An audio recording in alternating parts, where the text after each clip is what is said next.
Ay guys, magandang araw. Tayo ngayon ay mag-unbox na naman. Itong ating binili ay power bank. So nakita natin ito sa online kasi maraming bumibili. So ating bumili din. Kaya nagastusan na naman tayo guys. So dahil tuwing tayo nakakakita diyan sa online tapos nagbabasa, mahilig ka magbasa ng mga review, comment diyan, ay talaga naman mapapabili ka dahil kagaganda ng comment. At dapat tagal daw maloba, 10,000 bili ba naman. Tapos 150 pesos. Ay di guys, isang ka pa. Dalawang cellphone mo na mapupuna, magagamit mo talaga ito kapag lalo pag brown out o kaya dito travel ka kung saan ka pumupunta. So magagamit mo talaga to. Dati yung mga naka-sealed pa yan. O bagong-bago talaga. Napakaganda ng quality niya, para talaga siyang cellphone. At ang kagandahan pa nito guys, may kasama na siyang maiksing connector na papunta doon sa adapter para pag i-charge mo siya. Ang kailangan mo na lang ay adapter para ma-charge mo itong power bank na ito. Ayan, so tanggalin na natin yung plastic. O, tingnan nyo naman. O, di kikintaban, pwede ka naman alamin dito sa harap niya, parang screen talaga. Tapos makikita mo talaga yung percentage ng ano niya. Yan, meron talaga siyang tas may flashlight pa siya, 2 piraso. O, so yan, kitang-kita mo na kapag madilim.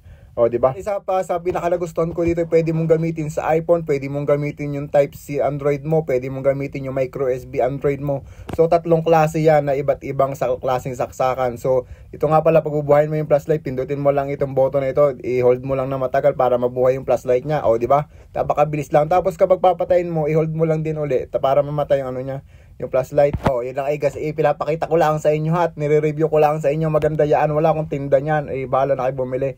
Basta sinasabi ko sa inyo 100% yan, talagang makakadalawang cellphone at talagang namang nasubukan ko na talagang namang kayang punuin yung dalawang cellphone. Ang isang kong gamit ay iPhone at isa naman ay Android. Talagang kaya namang punuin. Oh. So yan yung wire. Isaksak mo lang sa adapter ng mga charger mo.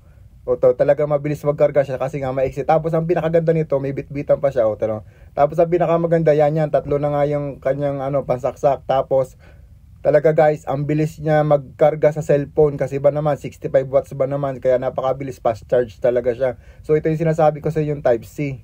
At ito naman yung sinasabi ko, yan, itong isa nito, yan, sa iPhone yan. Tapos yung isa, micro USB. O, talaga naman magagamit sa tatlong klaseng cellphone. Hindi ko tatlong klaseng cellphone, hindi ko nang mayaman. So yan guys, yun ang kagandahan dito. Tapos maliit lang, pwede may lagay sa bulsa mo. Pwede mo talagang daladalahin. So kaya itong puti ang ating napili. Ito mukhang mag-decent tingnan. Tapos ito may saksakan pa ng USB kung gusto mo ng extra pang may i-charge ka pang iba na may dala kang wire. So yan, may kasama ding wire yan para dito.